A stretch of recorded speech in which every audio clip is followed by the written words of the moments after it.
Good morning, good afternoon, good evening. Thanks for joining today to this session. I will try to do my best in this topic, as I was explaining at the beginning. This is a very complex topic.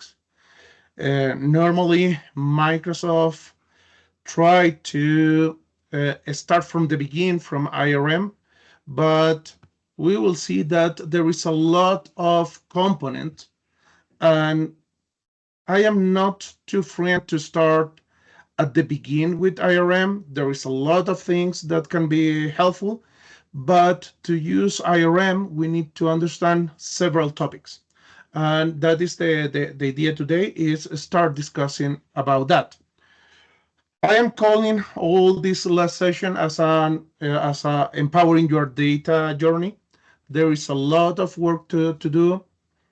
I was releasing some articles in my LinkedIn account about our accountability, responsibility about the data. I will share late my LinkedIn contact. If you are not following me, maybe some of that information can help to you in this journey. And today we will talk about insider risk management. Let's go with this one.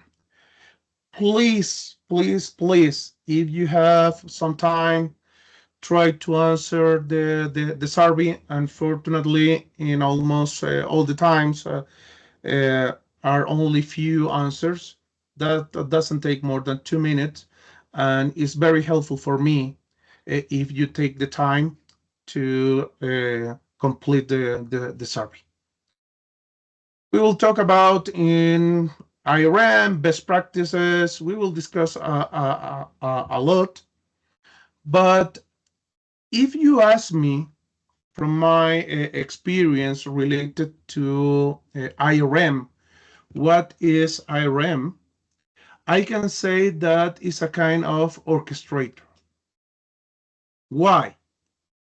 Because, and we will start trying to discuss about all of this. Let me jump to a draw that I use in several presentations. Uh, if you are following me on Cast Demos channel, I release a short video explaining this diagram about data leak vectors and why it's so important. Because in our corporate network, we can have an internal users with access to a local drive, internet access, external devices, printers, third-party applications, several local repositories, share information with areas inside the organization with processes that are across to several areas. That same user store information on Azure services, Microsoft 365, and other cloud services. Then the same user from remote work connect from outside the corporate network using personal or corporate devices or mobile devices accessing to the data that is in cloud. We can have contractors or interns that have their own personal or third-party corporate devices or mobile devices accessing to the same information. We can find APIs accessing to the data that is in the cloud.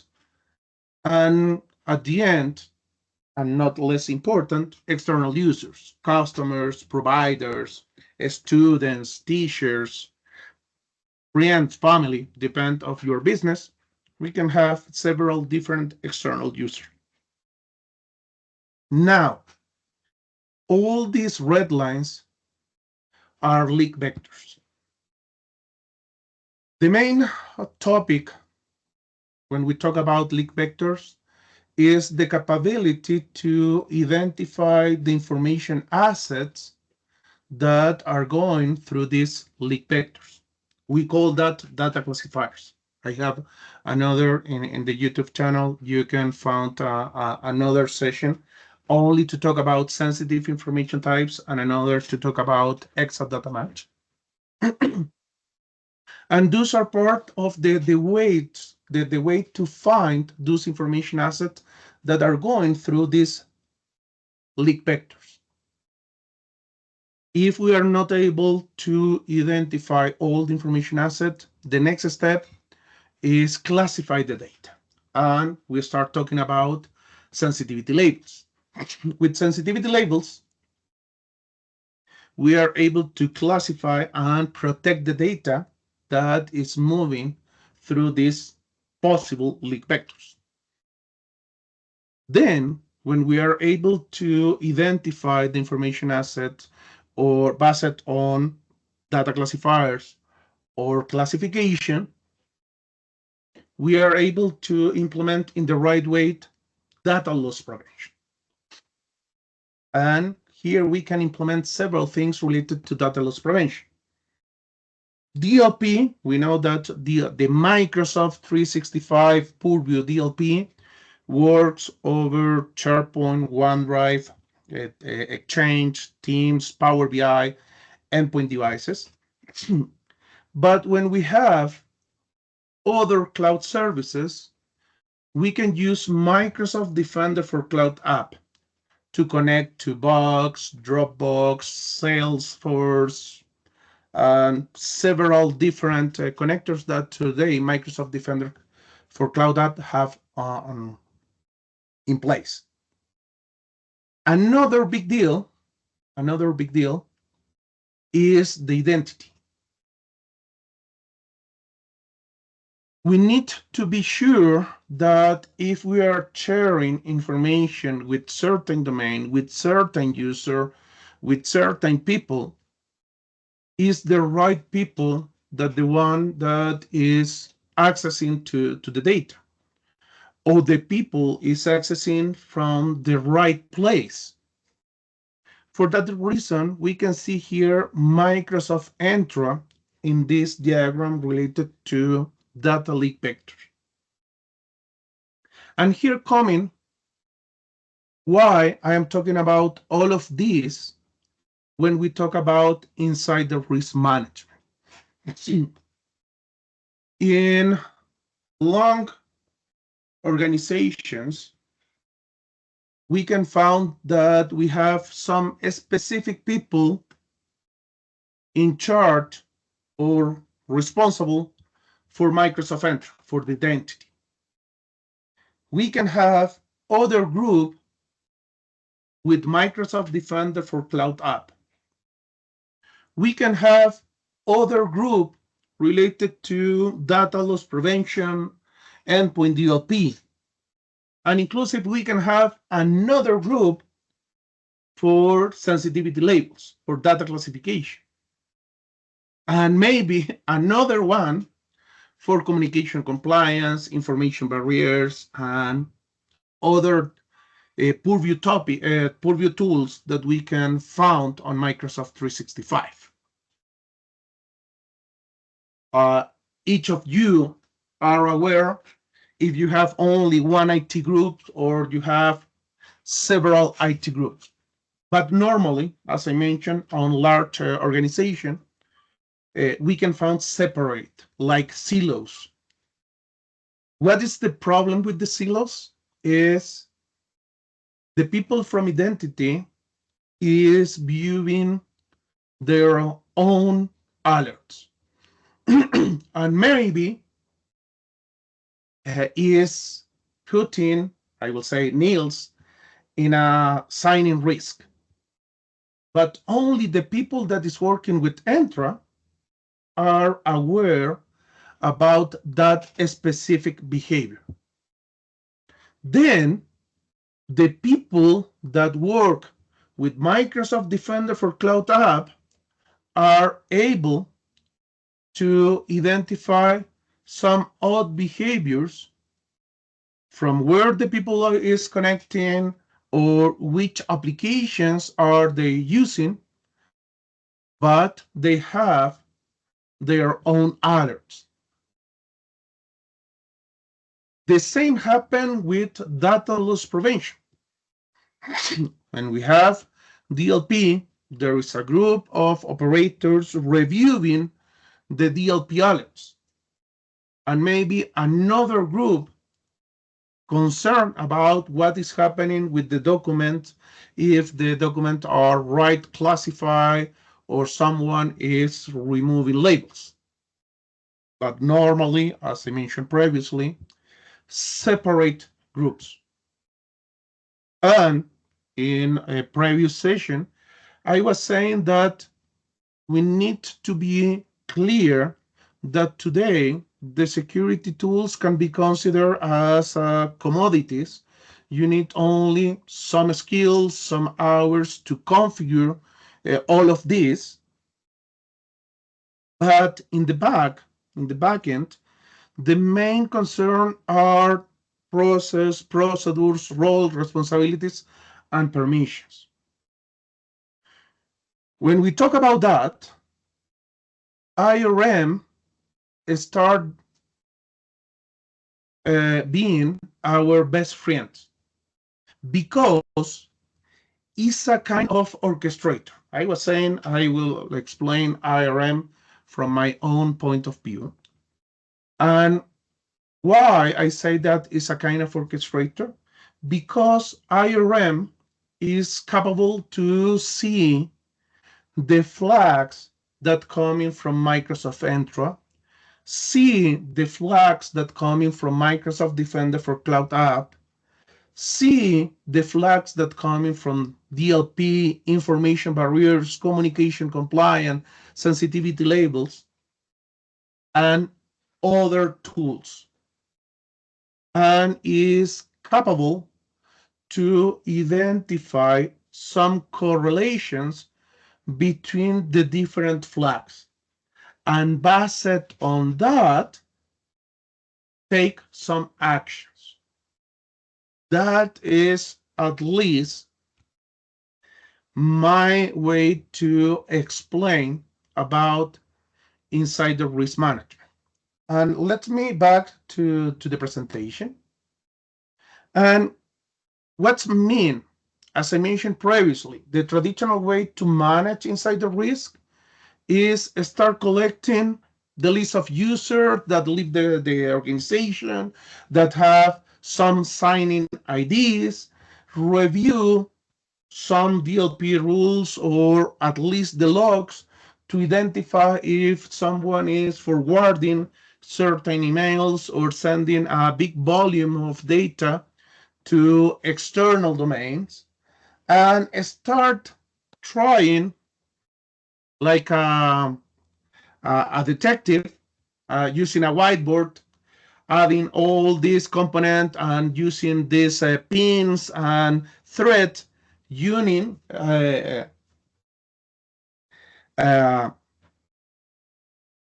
taking all this point and saying, okay, here we have some compromise account, some odd behavior, and we need to take an action. That means some of the stuff that we need is identify the sensitive data through the life cycle. We was talking about that. Understand the user activity and the context around this user. Prevent the data from unauthorized across applications. I was explaining. We have the Microsoft Defender for Cloud. We have conditional access, Microsoft Entra with several components.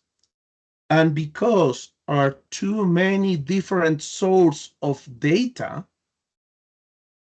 that is a big deal, how we can integrate all that information. And insider risk management help us on that. Here we can see some of the organization's need. And what we can do is fortify that security based on insider risk management.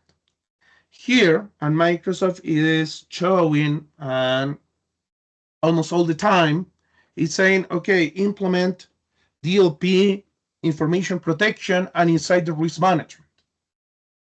But we will saw in another slide that insider risk management take information from many other sources. And if you are starting with Microsoft 365, I don't recommend to start immediately with the insider risk management, because if you're not clear with the DLP alert, if you're not clear with the alert related to sensitive information types or sensitivity labels, or if you're not aware about what is happening with conditional access, with the sign-in mark on risk, and several other topics, add a solution like insider risk management can generate a lot of noise. I am not saying to wait 6 months to implement. First of all, implement a DLP, information protection, let's see, conditional access, and some other configuration under Microsoft Entra, and understanding what we are getting from those tools, we can start implementing insider risk management. I will show, I don't think that we will be able to see all the flags that we can start analyzing and scoring, but we will go through several of them. And I believe this explanation will be more clear related to IRM. When I say that there is a lot of relationships, we have the Entra ID, the identity and the scope. We have DLP and endpoint DLP with the risk indicator. We have the sensitivity labels. We have communication compliance. We have information barriers. Data connector, something that almost all the organizations are not using. If you don't know, you can connect Microsoft Purview to several different solutions. And normally, this one is more focused to HR system. Why? Because we are able to identify if in the HR system someone is resigned or we will have some layoff. We are able to identify those indicators, and based on that, IRM is capable to identify if something is changing their standard behavior. That is another thing. Almost all the tools in the backend, the Purview tools and the Microsoft tools, because we are talking about Microsoft Defender for Cloud App and Microsoft Entra as well, have some statistic about for each user behavior. You open certain amount of files daily, you delete certain amount of files daily, you apply labels, you match DLP rules, you send certain amount of emails. And when some, like the data connectors, when some applications like the data connectors trigger some flags like a resign or certain layoff, IRM is capable to identify if your behavior changed, and based on that, start scoring your account, depend of your activities, with different score that at the end can mark your account is a low risk, medium risk, or high risk. We have Sentinel as well and e-discovery. But that is not all. Here we can see some description and the roles on IRM. But inclusive, here we can have more information. We have Security Copilot, we have e-discovery, DSPM. Well, the DSPM is here. And the other one that I forget to put here as an example is data lifecycle management. Because when we have some level of risk, we are able to enable litigation holds or some retention policies. In that order of idea, let's go and we can start step by step with insider risk management. Let me, first of all, if you want to learn more about IRM, I recommend the Ninja training. I will put here on the chat. Here we have the Insider Risk Management Ninja training with several of videos, blogs, guides, several things. This can be very helpful if you are starting with insider risk management. The other thing that is very helpful in this starting from scratch is here on the same overview. Let me start from the beginning. We start from the Purview portal. That is purview.microsoft.com. When we are on Purview, if you was using insider risk management, you will see here at the top. If not, we can go to solutions and looking for insider risk management. Here on insider risk management, we have some activities, but this one, we will go to the rest, but this can be very helpful because when you press this one, okay, you can mark as complete, but the big deal is this interactive guide. In the interactive guide, this is the one, you will be drive through all the steps to configure the basic stuff. You can see here, and this one explained to you at least the basics. What do you need to do? We will go more in deep on this, but this is only to explain a little here. And this one is doing the same as me, is moving to you through all the steps and showing the same that I'm showing to you today. I will try to go more in deep and answer your questions, but let's go. First, to start on insider risk management, we need to go to settings first, because you can see that the first request is turn on analytics. What's mean that? Let me go here, settings, insider risk management. I was working on Purview Data Map. If you want to talk about Purview Data Map, I have another video on my channel. But as I mentioned, you can always reach me on LinkedIn, and I'm happy to talk about all those topics and others. Here, we need to enable the analytics. Why the analytics are so important? Because that generate the audit logs. And with the audit logs, we are able to get information on Activity Explorer.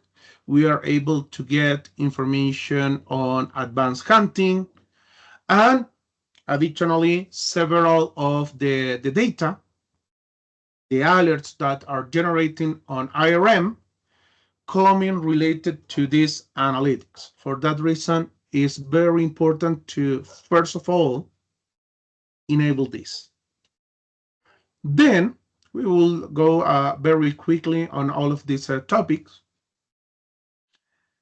The other big deal is here under privacy.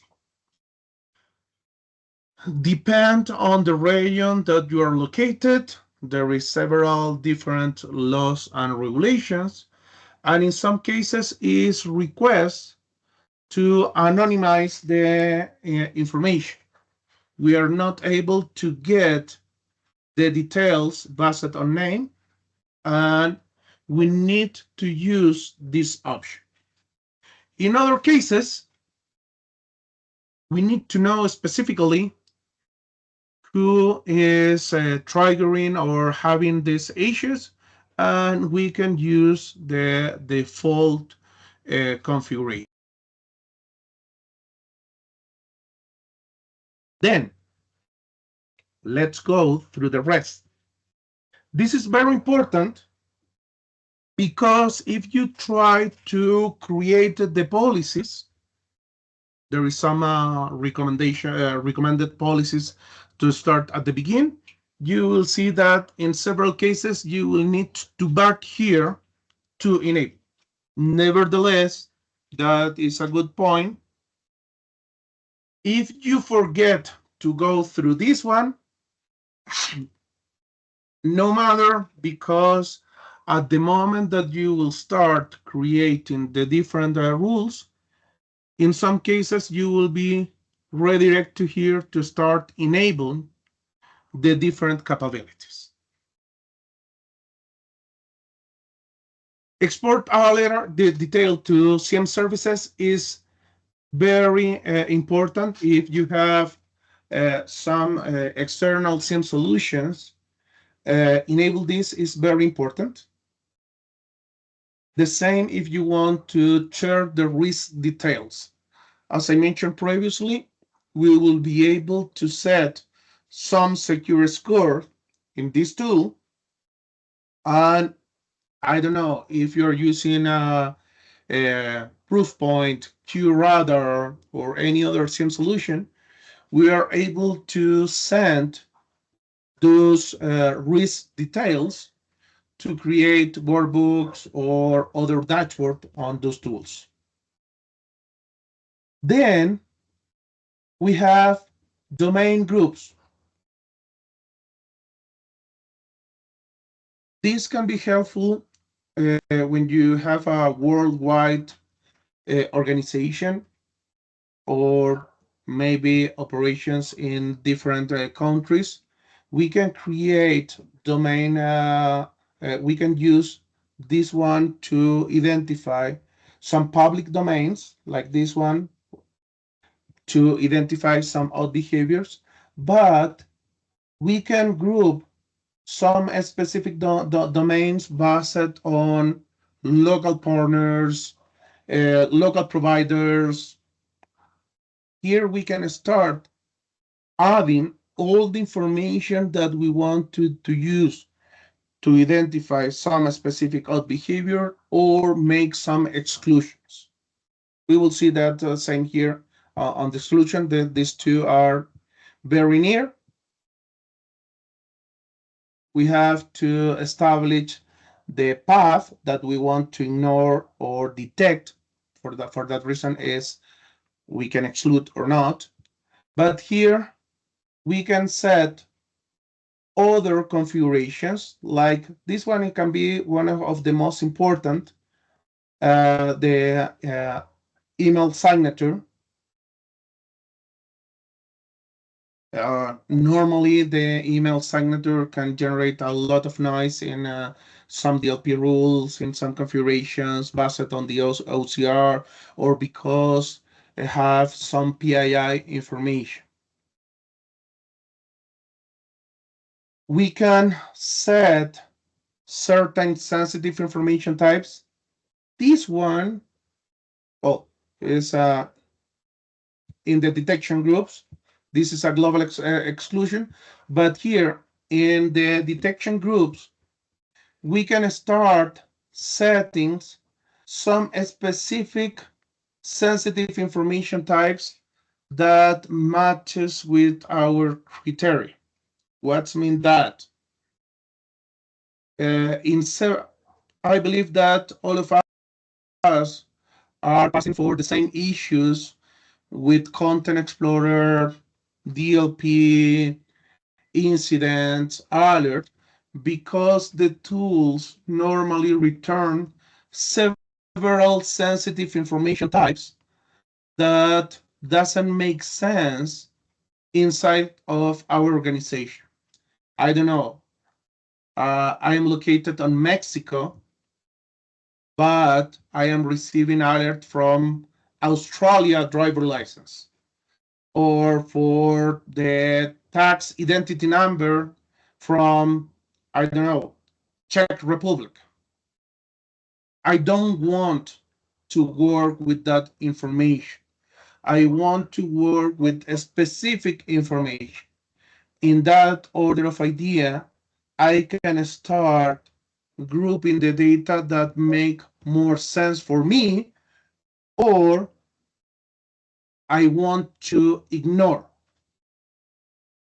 For me, make more sense the set groups of the data that I want to recognize.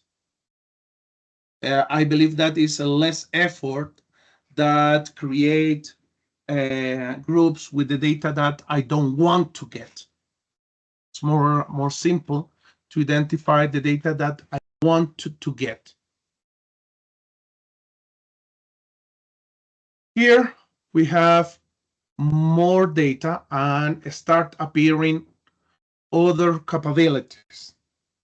In the last year, more than a year, several new roles was added to the Microsoft Purview. What's been that? When insider risk management start, that is maybe 3 or 4 years ago, we have only one role, the compliance administrator. But today, inside of the role groups, we can see that we have several roles. All the laws and regulations say that we need to work with the principle of less privilege. In that order of idea, here we have that capability. The big deal, and as I mentioned at the beginning of this presentation, IRM is a big deal when we try to configure in the best way, because there is several things that needs to be set, several configurations, and then we can see that we have investigators, analysts, approvers, auditors.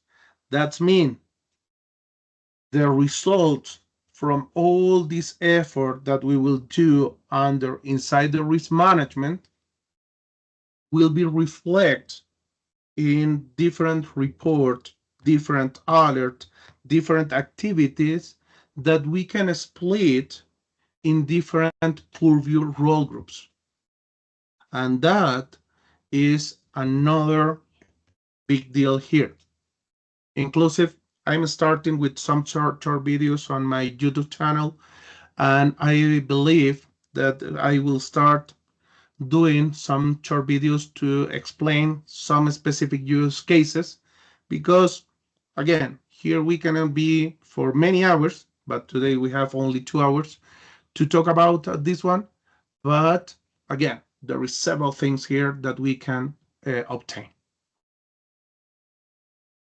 Here come in the intelligent detections.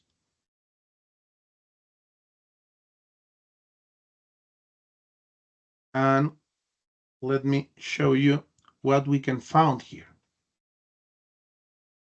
The first thing is file activities detection. I was saying that the different Purview tools have some measure some average about our daily activities. Nevertheless, we can set at least a kind of baseline to start detecting some odd behaviors. Here we can see 20 files in one day, but we can set a big number or a lower number. There is no magic equation for this, a magic formula, because depend on each organization. If your organization is like a university or something like that, maybe a lot of documents are generated daily. In other cases, only a few documents are worked every day. We can set at which moment we set the alert volume, or if we can set with more alert. Here we can, the default is a balance between a few alerts or a normal volume of alerts. If you're receiving several alerts, you can come in here and start playing to find the best position, at least to start working. Again, IRM is a kind of orchestrator that is getting flags from many sources. If we are not doing a good work on DLP, that is one of the or on Entra, that is another that generates a lot of flags, we can have several alerts. We need to work on those tools first. But in this case, we can play with this one. On my environment, I don't have Microsoft Defender for Endpoint, but that is another source of information. I was saying Microsoft Defender for Cloud App, DLP, Communication Compliance, Entra ID. Microsoft Defender for Endpoint is another source for IRM. And same as I was mentioning at the beginning, happens that MDE is managed by another group. And because it's managed by another group, we are not able to see the alert, and we are not able to correlate all that information. IRM have that capability. For that reason, it is very important to understand all these sources. I will try to share. I'm working in a draw that I want to share this same week to explain a little more about the same leak vectors that we were discussing at the beginning, and all those sources that go to IRM that trigger and permit to generate some alert based on odd behaviors. Unallowed domain, third-party domains. Here we can play with the common services like G Drive, iCloud, WeTransfer, Web WhatsApp, Outlook. And if we have some providers under NDA and other contractors that work with us, we can start adding those domains here to manage in another way the different alerts that can be generated. Because happens, I don't know, you are working with Microsoft and you're sending a lot of confidential information to Microsoft. And it's because you are starting a project. Okay, I will not alert that. But if I start sharing several confidential information that are not in these third-party domains or are in the unallowed domains, I will mark that user on risk. Here, another integration, Microsoft Teams. This is disabled by default. Please take a time, and if you are able to follow these steps, or again, if you're not able to follow this step right now, at least in this guide that is available from Microsoft is the same that here on the Ninja. If you follow the Ninja is over here, say the guide. This one is the same link, and you will be able to follow at least the minimal configuration that you need to start using IRM. Notifications. When I want to send notifications, be aware of this one. Please be aware of this one.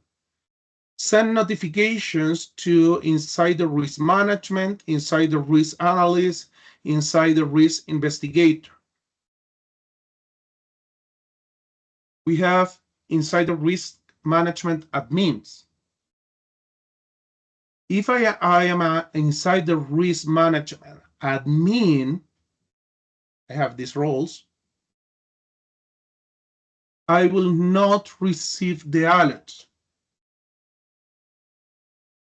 I can access here with the global admin, with global administrator role, and you can do several things.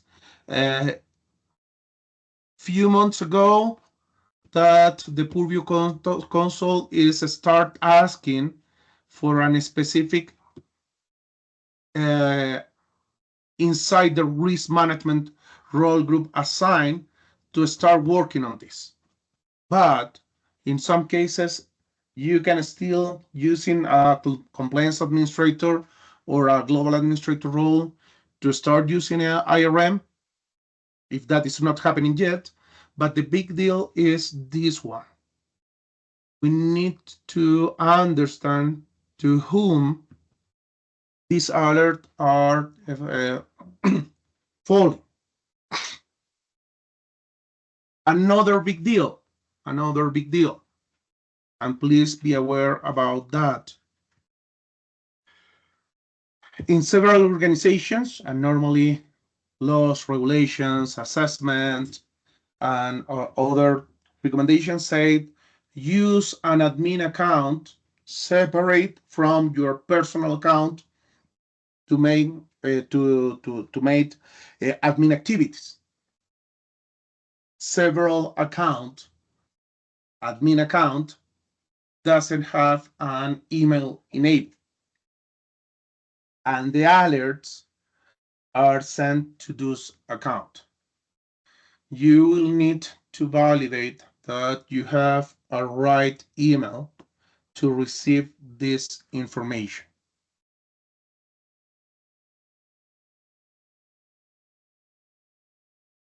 Here is the most complicated one. We see, well, is a list, and here we can see that we have Office indicator, device indicator, Microsoft Defender for endpoint, risky browsing, physical access, Microsoft Defender for cloud. We was discussing about that at the beginning. Health, cumulative exfiltration, risk score, Microsoft Entra, cloud storage, cloud services. This is new. AI. If you're using DSPM for AI, I did months ago another webinar about DSPM and DSPM for AI. You can find on my channel. If you are enable all those policies related to AI, that information will be sent to IRM as well. Microsoft Fabric, communication compliance, Entra ID, DLP. The big deal is this one. If I expand each of these, I will see that I have several decisions to take on my environment. Something that you can do is start selecting all. But again, if you are not aware how DLP works, how sensitivity information works, how SharePoint works, sharing control on Teams, sharing controls on SharePoint, this will be a big headache in some way because you will receive a lot of alert and you will lose your north to understand what is happening in your organization. But let's review a couple. Downloading content from OneDrive.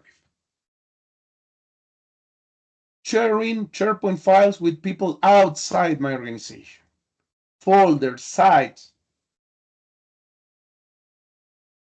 I have a very detailed and granular list of activities related to oversharing and overexposure.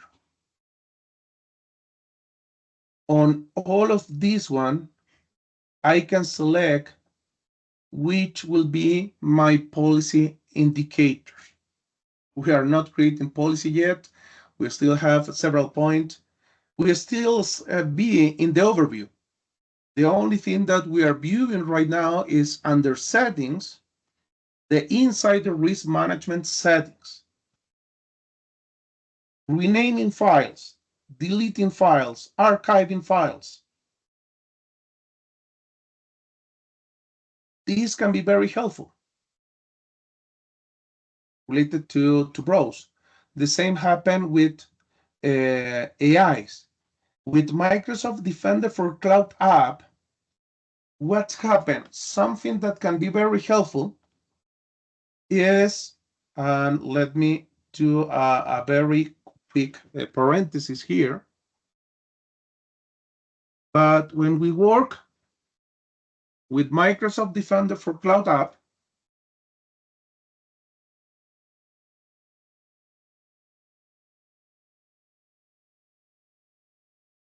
let's go here to settings.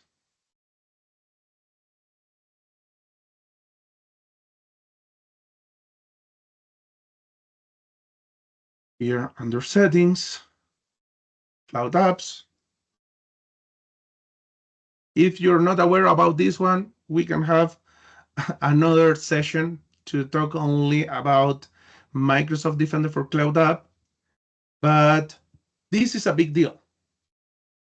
We are able to connect Microsoft Defender for Cloud App to Amazon Web Services, Box, WebEx, Dropbox, DocuSign, GitHub, Google Workspaces, Salesforce, Okta, ServicesNow, Workday, Zoom, Zendesk. These are and inclusive. You can suggest more applications to Microsoft. When I am able to connect any of these services, I will start having more flags that will be sent to IRM. That means if someone is deleting massive data on Box or Dropbox or removing or changing labels or downloading information, we will be able to identify those behaviors and send to our IRM. Okay, say here, Renan was asking, I have enabled risk AI user IRM policies recommended by, but okay, I'll enable Microsoft Purview.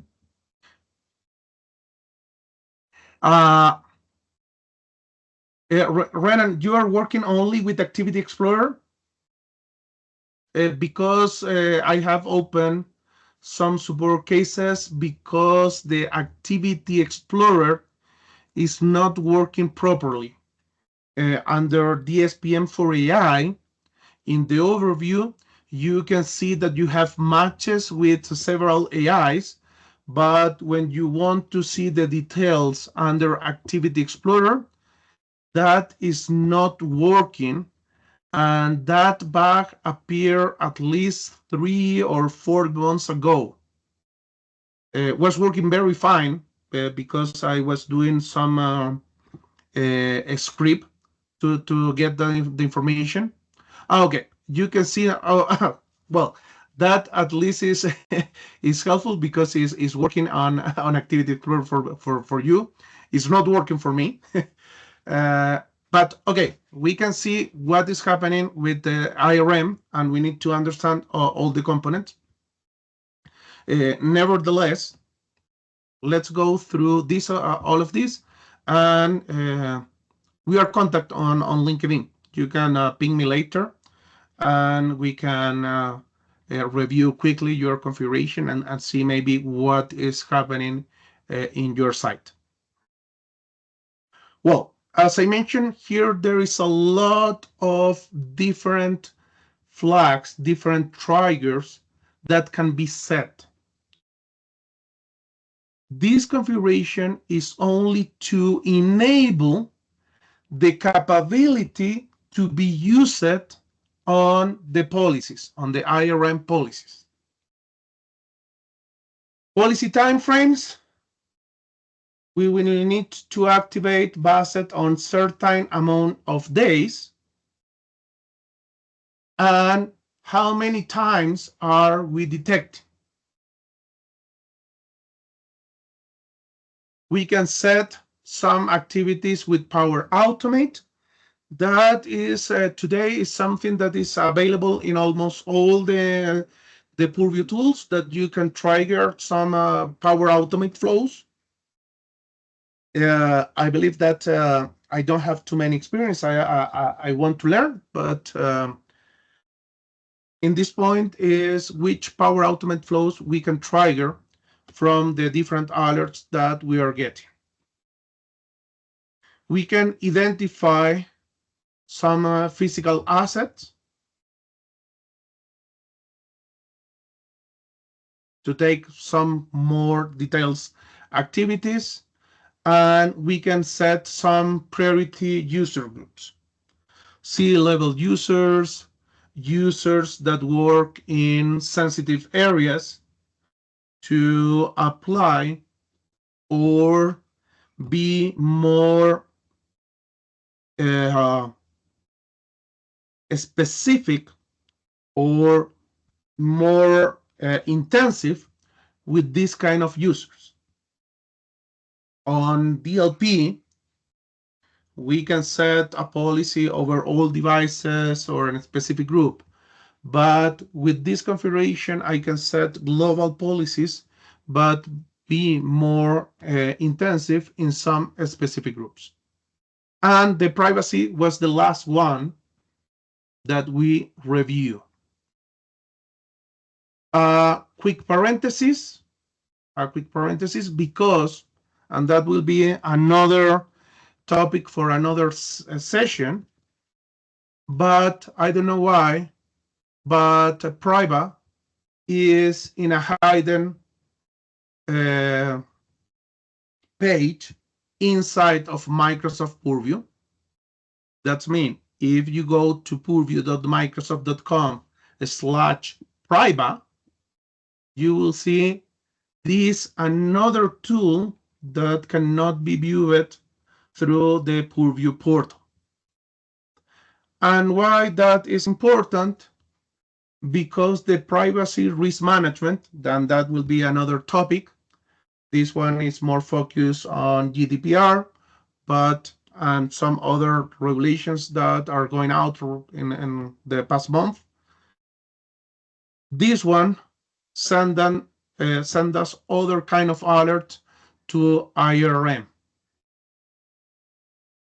If you was not aware that exists that capability, if you're E5, you add Priva after purview.microsoft.com, and you will see this another portal with more capabilities.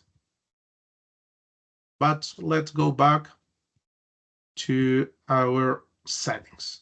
Okay, we just review all the big topics under IRM settings, and we come back to insider risk management. Here on insider risk management, we have some steps. I told you that you have the guide. That guide is the one that I was showing to you recently, but I saw that some other folks was joining just recent. Here, if you want to start step by step going in your own timing, you can use the guide. The guide is very helpful, and that is the big deal. And after you go through all of that, you can mark as complete. And remember that I share the insider risk management ninja training as well. That is aka.ms/IRM ninja, where you can find more material. I will jump immediately to policies. Here you can see that I have warning, recommendations, I have several things. At least with IRM, you don't need to start from scratch. You don't need to start from scratch. Here we can use the quick policy, and we have the options to start creating quick policies. These are recommendations from Microsoft to start with data leaks, to data theft, critical asset protection, email exfiltration, risky AI usage. I assume that you are using that one, and we can review that later, Renan. With data leaks, here you can see that I create previously, but this one gives me the policy name. I can change the policy name if I have a standard or my organization. I can set that one. Include all users and group, or I want to use a specific users and group. Remember, this is very important. All these tools to work correctly needs that the end users have the right E5 license assigned.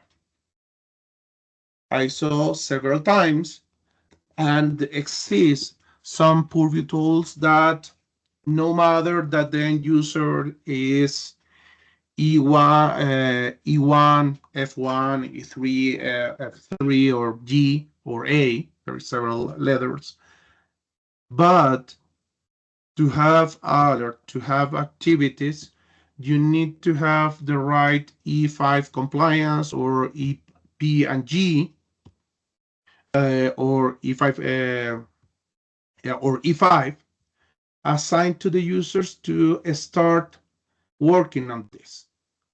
I can use the default, but if not, I can customize the policy. And I am going through here because we will see that is very common. Here we can see that I am able to get, for data leaks, information from DLP policies, Endpoint DLP, and connected cloud applications. Connected cloud applications means the configuration that I was showing here. And I know that several organizations use, additionally to the Microsoft 365 services, uses Amazon Web Services, use Google Workspaces, use Dropbox, Salesforce, ServiceNow, Okta in some cases. We can set all those connectors, and those connectors can help us in this configuration. This is a quick policy.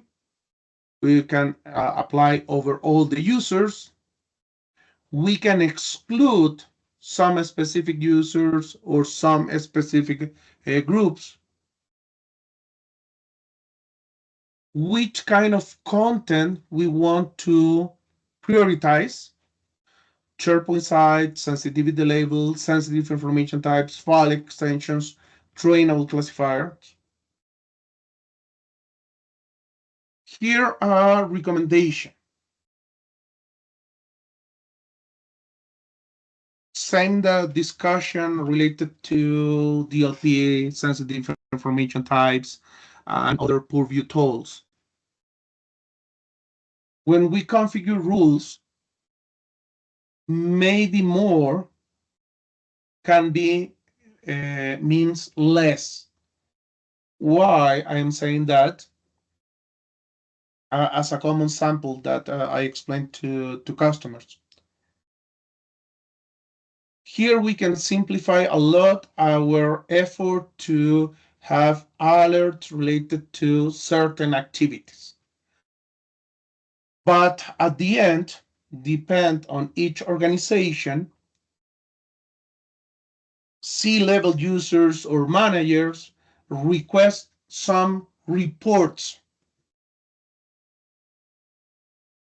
If I have one rule to detect all the sensitive information types or detect all the some behaviors, all behaviors, and finally I need to build a report to show to my manager or some C-level user what is happening.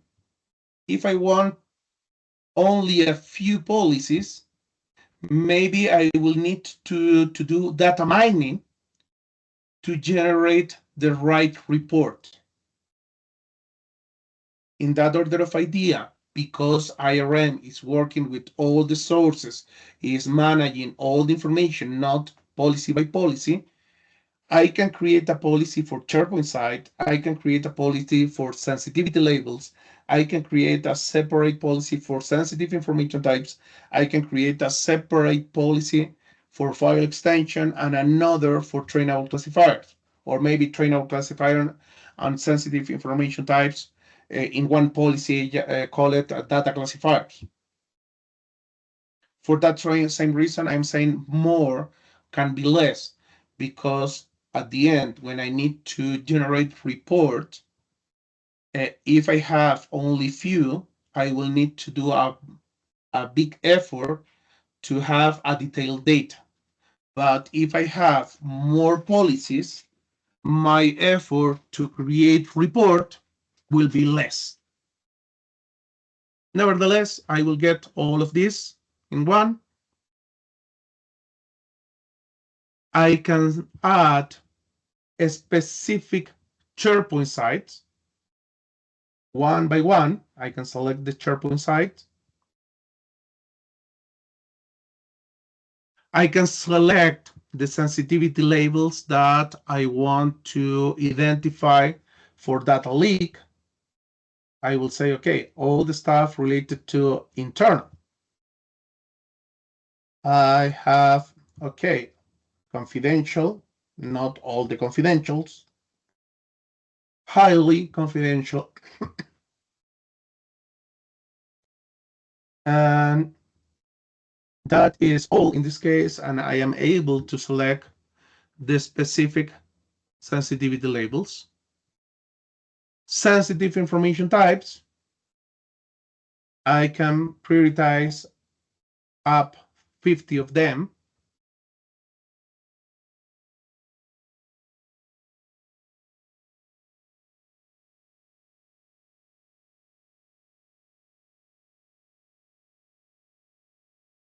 File extensions, you can see that the extensions, well, it's difficult to have some extensions more than 20 characters. In that case, we can say, okay, BSDX, I want BC diagrams, I want to CAT diagrams, I want to, I don't remember the access, but I asked, was something like that, ADBC or something like that, access, and I can start adding the specific extensions or use the common ones. Let's say the common ones. Train out classifiers is if I wanted to use the train out classifiers. And then if I want to get alert for all the activities, or I want to get the alerts only for activities that include priority content. And here we can see almost all the indicators that coming from the different DLP policies. I can select the different DLP policies, or I can get the activities that we was setting previously under IRM settings. Under IRM settings, we was enabled several indicators, and I can use those indicators, and inclusive I can turn other modes. Here you can see.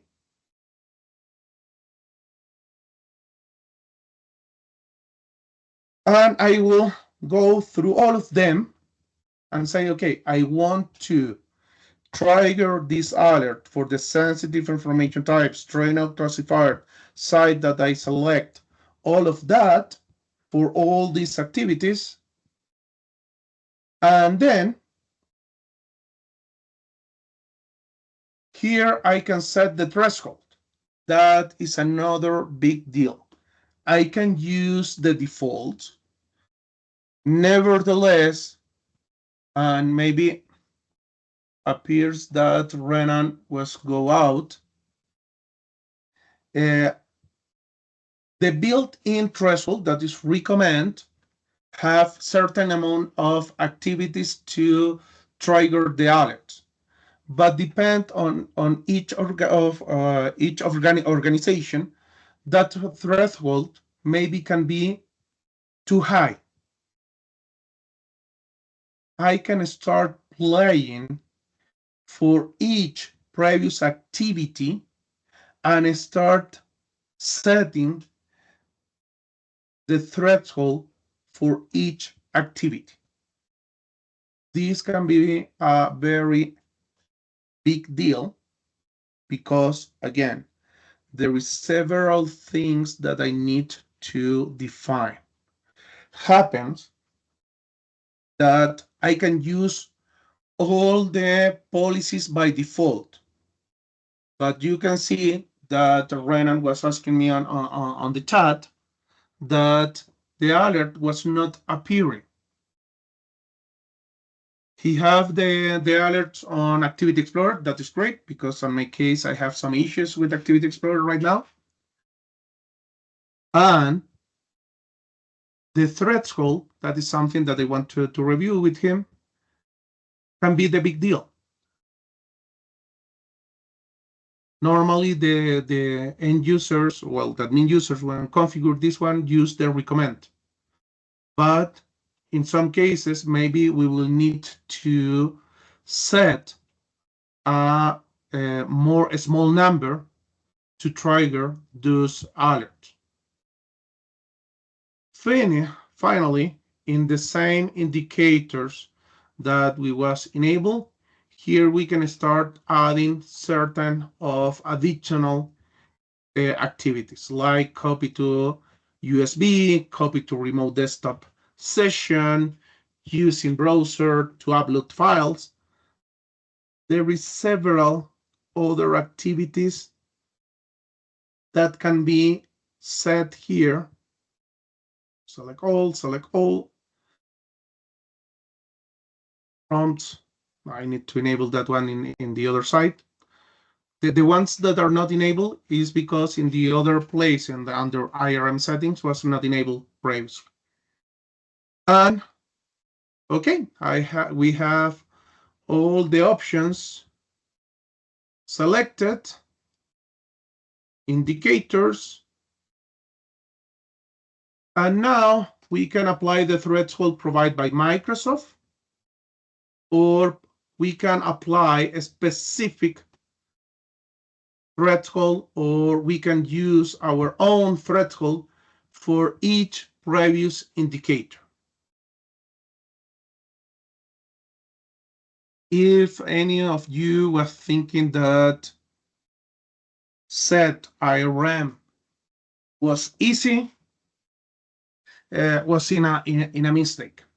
Yes, can be easy set all by default, but when we set all by default, it's possible that we don't get any alert, or we are not able to find these bad behaviors, odd behaviors inside of our organization, because we are using the default threshold, and those default thresholds can be a very high number instead of the number of users that we have or the common cases that we can have inside of our organization.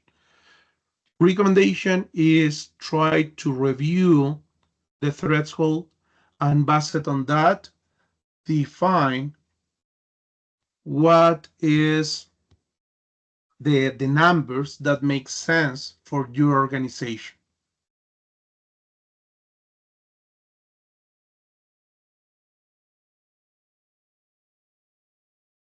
The rest of policies are very similar.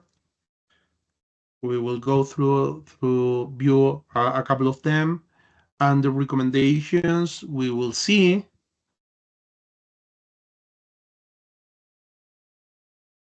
that is recommend to start enabling several activities in other tools. There is several things that needs to be set in other tools. In this case, I am completed only a half of all the effort in this environment. There is the analytics, we review that one at the beginning, and after you enable the analytics can take until 24 hours. There is other things that can be very quick to start configuring, but others need a lot of definitions. You can use the default, but I am told to you that maybe those default thresholds are too high for your organization, and you will not see any kind of alert. Please, if you have any question or comment, feel free to write on the chat. Let's continue. We are here on the overview. We have some initial tasks to start working. We have the policies, and we start viewing the different reports. To go through all of this, let's go step by step.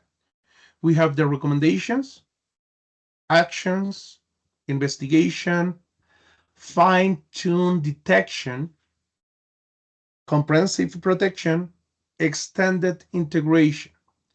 And here coming another big deal that you was able to see maybe in another point, that is the adaptive protection and the adaptive scope. Happens that on IRM,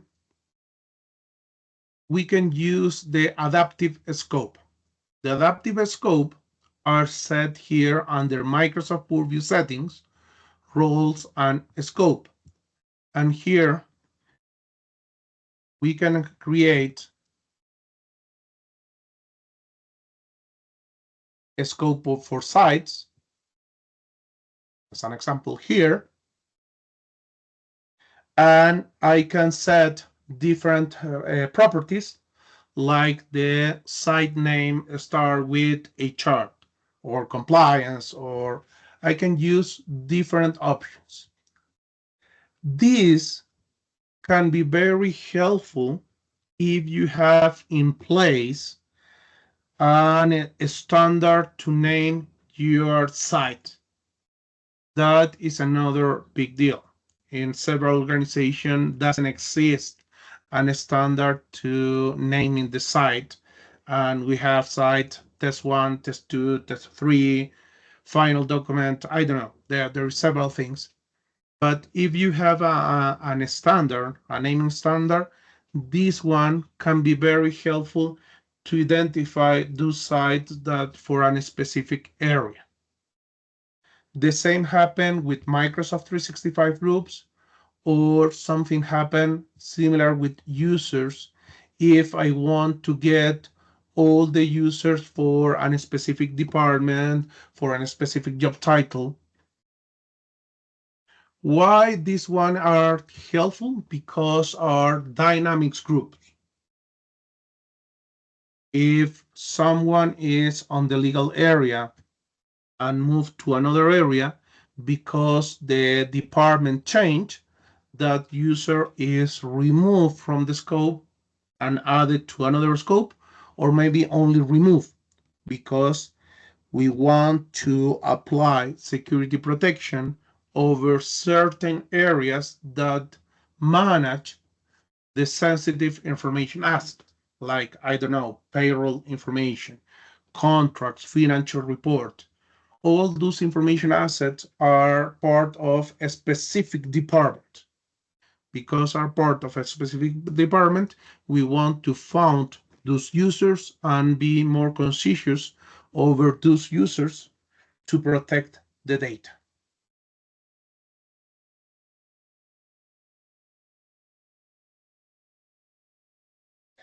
If, and that is the case that someone was tell us in the chat, if we are not viewing alerts and we are viewing DLP alerts on Activity Explorer, we are viewing several other activities on Activity Explorer that matches with our criteria in our policies.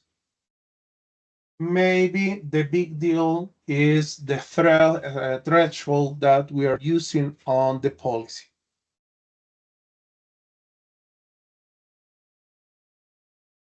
When we have an alert, we can create a case to manage that alert, and we can assign that case to someone. For that same reason, we can see here that in the Purview role groups, if we filter by insider,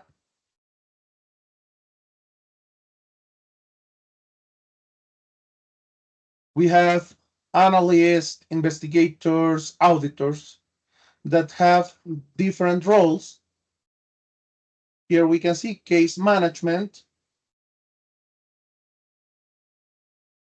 That means if we have an alert and we create a case for that alert, we can assign to someone that doesn't need a compliance administrator role or insider risk management admin. We can assign using the principle of less privilege to those users to start reviewing what is happening and take some actions. Unfortunately, I don't create an alert here to show. Let me see status any. Yeah, because the alerts are very helpful to understand how all the information is shown. And here I can see that I have some warnings because no alert was created on the last time. And normally that is related to the threshold, as I explained at the beginning. I will need to go through all of these, setting at least the threshold in 1 to start having some impact and showing some, data.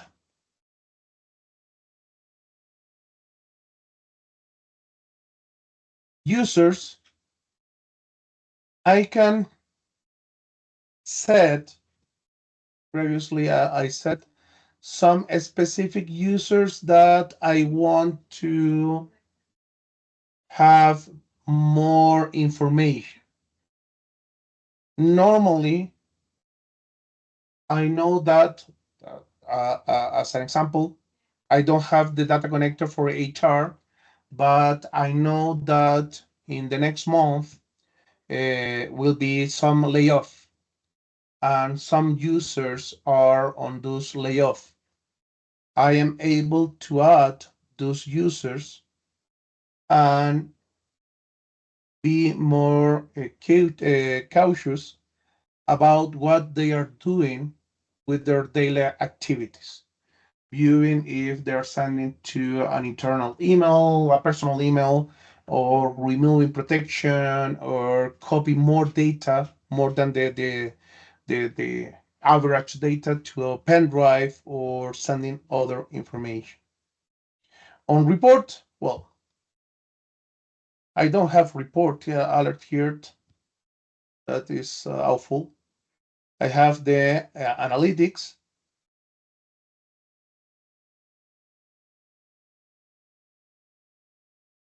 Here I can see some analytics and I can get some insight. Here, this is helpful as well to show. You can see that one user is sending a lot of information out, but is not getting the information from the others.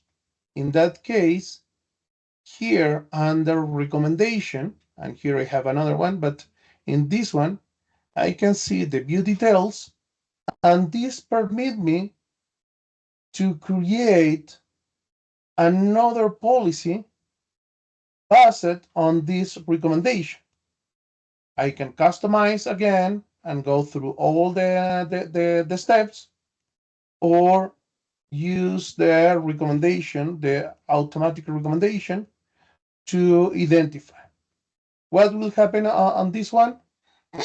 Based on this information, the threshold will be reduced, at least for this kind of case.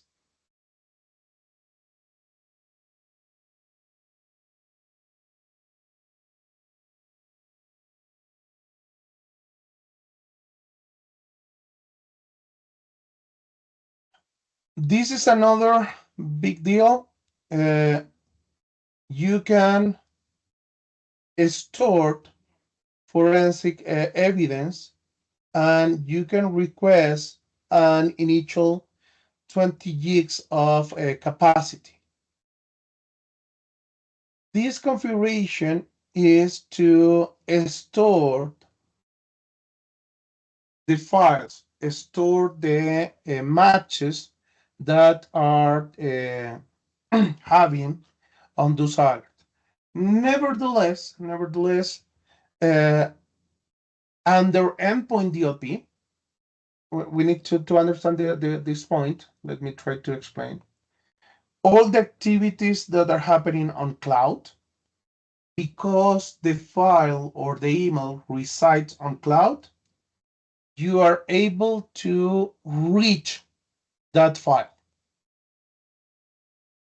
Inclusive, if you have retention policies in place, if the end users delete the file or delete the email, you are able to find that email. On Endpoint DLP, because the files are local on the machine, you are not able to reach the file.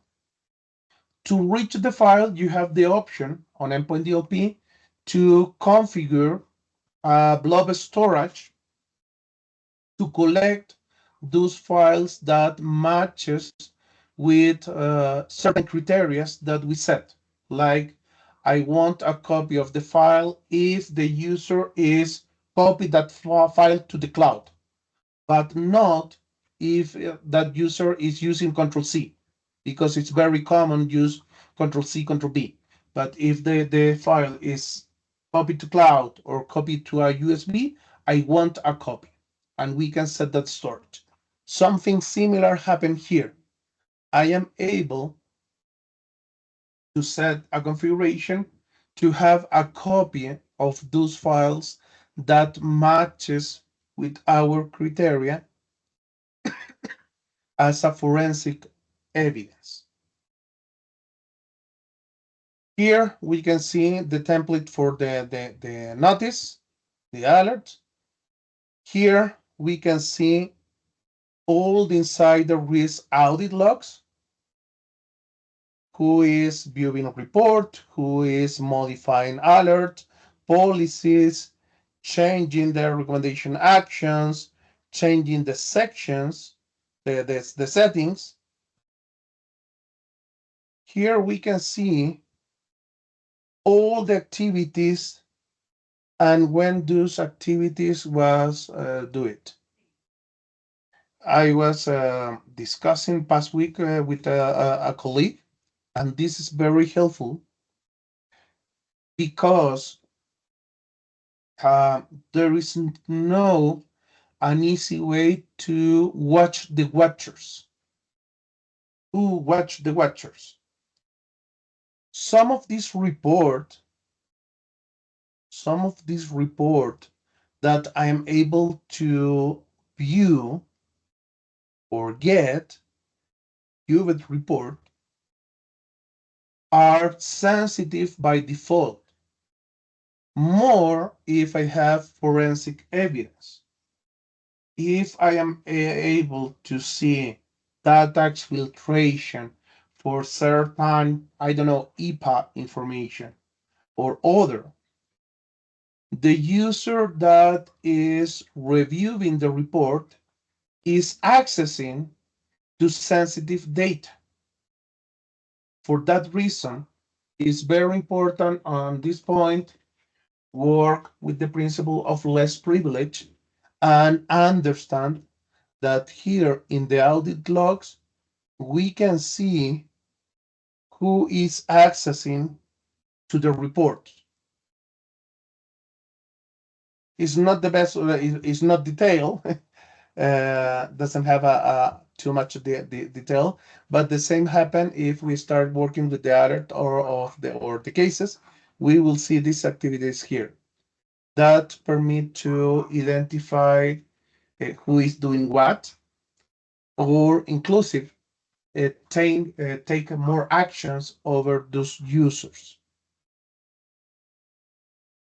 And finally, through all of this, remember that insider risk management works very well if we have communication compliance and information barriers as well, and the data connectors. But today we are going through all the insider risk management activities. Here we can set the adaptive protection. From here, conditional access is created and a data loss prevention policies are created. The only thing that you can have a problem here is, unfortunately, if we go to data loss prevention and policies, I will have several policies. I am not friendly to have too many policies. Normally, I recommend to have only a policy per each service to avoid to have some duplicate rules. What can you do is have one policy and replicate the same DLP rules that was created automatically in another policy to maintain a naming standard if that is in place, or wait because right now is in preview the capability to rename the policies on DLP. If you're working on DLP, you know that you are not able to rename the policy, but is in preview right now the capability to rename the DLP policies. And that will be global available, I hope, in the next half. Here, I can start settings based on this inside the risk policy, the conditions to set who is in elevate risk level, moderate, and minor. What's mean this with the adaptive protection? I can set a policy to show only policy tips if you are in moderate risk or minor risk. But if you are in a high risk, I can block activities. If someone resigned to the organization and that was added to the HR system, the HR system is connect through the data connectors to IRM, to Purview.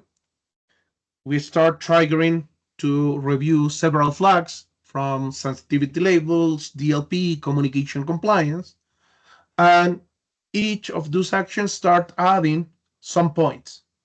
And at the moment that I reach certain level of point, my user is marked as a minor risk level, moderate risk level, or elevate risk level. In that case, I can define different actions for the users depend on that risk level. I can review if I have a user in some level, I can review and I can change. I can review the conditional access policy. In this case, the conditional access is in report only. That's mean if I go here on Microsoft Entra, I go to security, protect, conditional access, policies. This one was created by insider risk. By default, almost all the rules, and we will see that, are created on report only. In some cases, I will need to review, turning on, going to the DLP, turning on, set some additional actions to start working with all of this. Here, I can see all the policies related to insider risk management. Happen with the same with the DSPM. I have the insider risk levels. And this one, when it's enabled, I am able to set the block activities, the block actions, or inclusive block the access to the services. Yeah, someone is asking here. I don't have anyone here on this case, but someone is asking on the chat if it's possible to reduce manually and user with higher risk score. You can come in here to the adaptive protection, see the user, and review the user, and you can inclusive you can reset the risk level. Please feel free to do that, or reach me later if that is not working, and we can see the best way to resolve that. With this quick overview, I was able to go through all of them. Was pending to show the alerts. Let me see very quick if I am lucky and I am able to see an alert. I don't have the right permissions here. Let me see.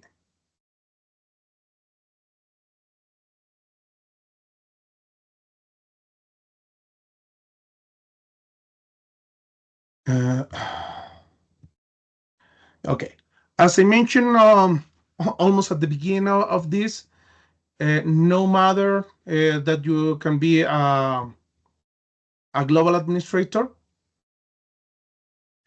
Today, Microsoft is forcing, but maybe it's not yet in your environment, and you need to be part of the right group. I write to one insider. You need to be in the right Purview role group to access to the data. I will add myself.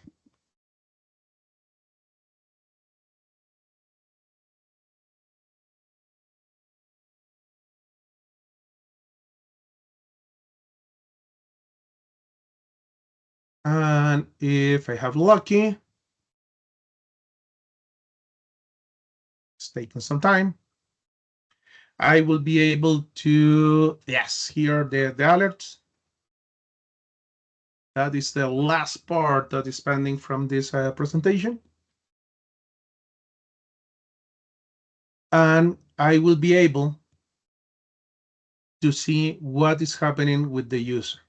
This is I believe that is the most interesting part. When I have the alert, finally, I can see all the risk factors for this user, the sensitive information types, the content detect, keywords related to communication compliance, SharePoint sites, destination domains. We was reviewing something about that. I can see an activity explorer for this user, each activity.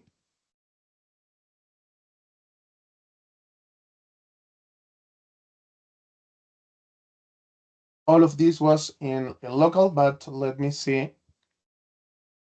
Here I have on SharePoint, and we can see all the information on that file. And here we can start viewing a map about all the activities, how the activities was made. And with this one, we can start playing and identifying what is happening. We can see that almost all the activity, that was some few activities at the beginning, but there is a lot of activities in a same day. And we are able to trace all of that. Here we have the alerts,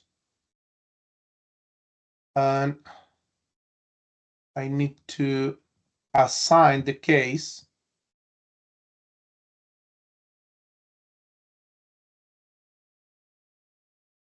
And assigning this one, I will be able to create the case. I need another step. Give me one moment.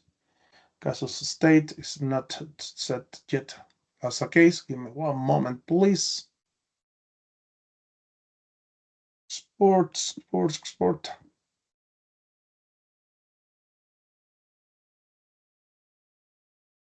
Here is configure all the alerts and create the case. Some issue. I was saying that. And now from this alert, I am creating a case that I can follow with all the activities, investigate all of that to identify if that is something that I need to fix or not. And let me see if I am able to answer the question from the chat. No, unfortunately, that wasn't changed. I am not able, but if you have the user here, as I mentioned, we can reset that risk. And that is in general our session today. I don't know if you have more questions, doubts, or anything that you want to share, please, if you have a few minutes, I really appreciate if you're able to complete the survey. Take less than 2 minutes, and for me, it can be very helpful. Or you can read the QR, or I put the link on the chat. I share my LinkedIn contact, and if you want to subscribe to my channel, to my YouTube channel, to be aware when this video will be available to review and other short videos that I'm sharing, feel free to subscribe and like to the videos. That is all for today. Thanks for your participation. I really appreciate, and I hope to start setting the next topic soon. Have a great morning, afternoon, or evening. Bye.